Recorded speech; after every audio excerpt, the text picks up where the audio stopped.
ನಾವು ಬೆಂಗಳೂರಿಗೆ ವಾಪಸ್ ಬಂದಿದ್ದೇವೆ. So this T shirt is back. ನಮಸ್ಕಾರ ಎಲ್ರಿಗೂ, ಜನಾರ್ದನ್ ಸರ್ ಮಾತಾಡ್ತಾ ಇರೋದು. ಕುಶಲವೇ, ಕ್ಷೇಮವೇ, ಸೌಖ್ಯವೇ? Welcome back to Ganesh Karanth cricket talks YouTube channel. ಇವತ್ತು ಮ್ಯಾಚ್ ಇರೋದು ಯಾವುದು? DC ವರ್ಸಸ್ RCB ಡೆಲ್ಲಿಯಲ್ಲಿ ಆಗ್ತಾ ಇರೋದು. ಚಿಕ್ಕದಾಗಿ ಚೊಕ್ಕವಾಗಿ ಹೇಳಬೇಕು ಅಂತಂದರೆ ಇಟ್ಸ್ ರಿವೆಂಜ್ ಟೈಮ್. RCBಗೆ ರಿವೆಂಜ್ ಟೈಮ್. ಯಾಕಂತಂದರೆ ತವರಲ್ಲಿ DC ನಮ್ಮನ್ನು ಸೋಲಿಸಿ ಹೋಗಿದ್ರು. ಆ ಲಾಸ್ಟ್ ಓವರ್ ಮರಳಿಕ್ಕಾಗೋದಿಲ್ಲ. ಜಿತೇಶ್ ಶರ್ಮಾ ಅವರ ಬ್ಯಾಟಿಂಗ್ ಅದಾದಮೇಲೆ ಅದನ್ನು ಕೂಡ ಮರಲಿಕ್ಕಾಗೋದಿಲ್ಲ. 20 ಬಾಲಿಗೆ 14 ರನ್ ಹೊಡೆದದು. ಆ್ಯಂಡ್ ಅದೆಲ್ಲದಕ್ಕಿಂತ ಲಾಸ್ಟ್ ಓವರಲ್ಲಿ ಶೆಫರ್ಡ್ ಅವರ ಓವರಲ್ಲಿ ಮಿಲ್ಲರ್ ಅವರು 6-4 ಹೊಡೆದು ನಮಗೆ ಸೋಲು ಉಣಿಸಿ ಅವರು ಹೋಗಿದ್ರು. ಈಗ ನಾವು ಬಂದಿದ್ದೇವೆ, ಅವರ ಊರಿಗೆ ಬಂದಿದ್ದೇವೆ. ಸೊ ರಿವೆಂಜ್ ತಗೊಳ್ಬೇಕು. ಆ್ಯಂಡ್ ಮೊಮೆಂಟಮ್ ಅದು ಇದೆಲ್ಲ ನೋಡಿದರೆ ಇದು ನಮ್ಮ ಕಡೆಗೆ ಉಂಟು. RCB ಕಡೆ ಮೊಮೆಂಟಮ್ ಉಂಟು. ಬಟ್ DC ಸ್ವಲ್ಪ ಅಂದರೆ ನಮಗೆ ಇತ್ತೀಚಿನ ವರ್ಷಗಳಲ್ಲಿ ಅವರು ನಮ್ಮ ನೆಲಕ್ಕೆ ಬಂದು ಸೋಲಿಸ್ತಾರೆ, ನಾವು ಅವ್ರ ನೆಲಕ್ಕೆ ಹೋಗಿ ಸೋಲಿಸ್ತೇವೆ. ಯಾಕಂತಂದರೆ ನಾವು ಸೋತಾಗ ನಮ್ಮ ಕನ್ನಡಿಗನ ಟೀಮ್ KL ರಾಹುಲ್ ಅವರ ಟೀಮ್ ನಮ್ಮನ್ನು ಸೋಲಿಸಿದ್ದಾರೆ ಅಂತ. ಹಾಗೆಯೇ ನಾವು DCಯನ್ನು ಅವರ ನೆಲದಲ್ಲಿ ಸೋಲಿಸಿದಾಗ ಹೇಗೆ ಅಂತಂದರೆ ಡೆಲ್ಲಿ ಹುಡುಗ ವಿರಾಟ್ ಕೊಹ್ಲಿ ಡೆಲ್ಲಿಗೆ ಬಂದು ಡೆಲ್ಲಿಯನ್ನು ಸೋಲಿಸಿ ಹೋಗಿದ್ದಾರೆ ಅಂತ ಡೆಲ್ಲಿ ಟೆನ್ಷನ್ ಮಾಡಿಕೊಂಡಿರ್ತಾರೆ ಫಾರ್ ಶೋರ್. ಯಾಕಂತಂದರೆ ಅವರು ಫಸ್ಟ್ ಆಫ್ ಆಲ್ 264 ಹೊಡಿತಾರಂತೆಲ್ಲ ಯಾರು ಕೂಡ ಅಂದ್ಕೊಂಡಿರಲಿಲ್ಲ. ಅಂದರೆ 250 ಹೊಡೆಯುವಂಥ ತಂಡ ಅಲ್ಲ ಅಂತ ನಾನು ಕೂಡ ಹೇಳಿದ್ದೆ. ಕೆಲವೊಂದು ಸಲ ಕ್ರಿಕೆಟಲ್ಲಿ ಎಂಥ ಬೇಕಾರಾಗ್ತದೆ. 264 ವಾಸ್ ಮ್ಯಾಸಿವ್. 264 ಹೊಡೆದು ಕೂಡ ಅವರು ಸೋತ್ರ. ಹೇಗೆ ಸೋತರು? ಅಫ್ಕೋರ್ಸ್ ಅಷ್ಟೆಲ್ಲ ಕ್ಯಾಚ್ ಬಿಟ್ಟರೆ ಯಾವ ಟೀಮ್ ಬೇಕಾದ್ರೂ ಸೋಲ್ತದೆ. ಅಕ್ಷರ್ ಪಟೇಲ್ ಕೂಡ ಅದನ್ನೇ ಅಂದಿದ್ದಾರೆ, ಅವರ ಕೋಚ್ ಎಲ್ಲರೂ ಕೂಡ ಅದೇ ಅಂದದ್ದು. ಇಷ್ಟೆಲ್ಲ ಕ್ಯಾಚ್ ಬಿಟ್ಟರೆ ಬೌಲರ್ಸ್ ಹೆಲ್ಪ್ಲೆಸ್ ಆಗ್ತಾರೆ ಆ್ಯಂಡ್ ಟೀಮ್ ಖಂಡಿತ ಸೋಲ್ತದೆ. ಕ್ಯಾಚ್ ಹಿಡಿಲೇಬೇಕು. ಕ್ರೂಷಿಯಲ್ ಪಾಯಿಂಟಲ್ಲಿ ಅಂಥ ಒಂದು ಸ್ಟ್ರಾಂಗ್ ಬ್ಯಾಟ್ಸ್ಮನ್ ಇದೆಲ್ಲ ಕ್ಯಾಚ್ ಬಿಟ್ಟಾಗ ಖಂಡಿತವಾಗೂ ಟೀಮ್ ಸೋಲ್ತದೆ ಅಂತ ಅವರು ಖಾರವಾಗಿ ಪ್ರತಿಕ್ರಿಯೆ ಮಾಡಿದರು.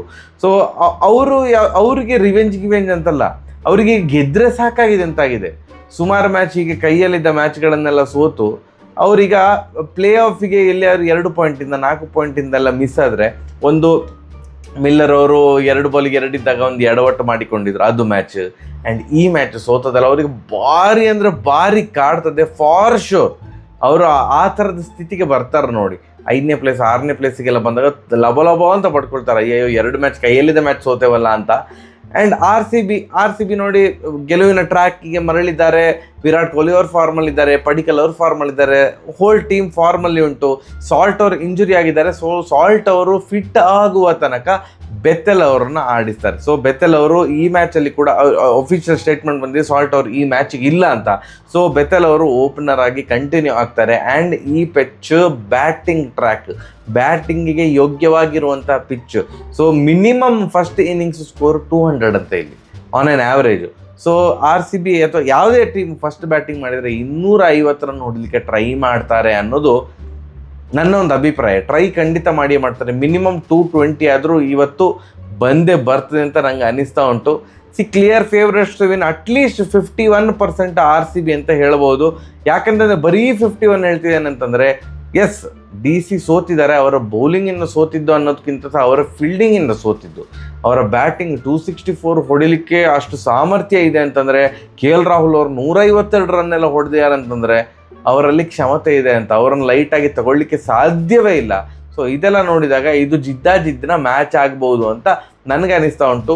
ಜಿತೇಶ್ ಶರ್ಮಾ ಅವರಿಗೆ ಆ ಒಂದು ಪಾಯಿಂಟ್ ಪ್ರೂವ್ ಮಾಡಬೇಕು. ಏನು ಅಂತಂದರೆ, ನಾನು 1 ಸೀಸನ್ ವಂಡರ್ ಅಲ್ಲ ಮಾರ್ರೆ, ನಾನು ಮ್ಯಾಚ್ ವಿನ್ ಮಾಡಿಸಿ ಕೊಡ್ತೇನೆ ಅಂತ. ಅವ್ರಿಗೇನಾದ್ರು ಬ್ಯಾಟಿಂಗ್ ಸಿಕ್ಕಿದರೆ ಅವರು ಆ ಒಂದು ಮಿಸ್ಟೇಕ್ನ ಅದು ರೆಕ್ಟಿಫೈ ಮಾಡಲಿಕ್ಕೆ ಖಂಡಿತ ಟ್ರೈ ಮಾಡಿಯೇ ಮಾಡ್ತಾರೆ, ಕರೆಕ್ಟ್ ಮಾಡಲಿಕ್ಕೆ ಟ್ರೈ ಮಾಡಿಯೇ ಮಾಡ್ತಾರೆ. ನೋಡುವ ಇವತ್ತು ಮ್ಯಾಚ್ ಎಂತಾಗ್ತದೆ ಅಂತ.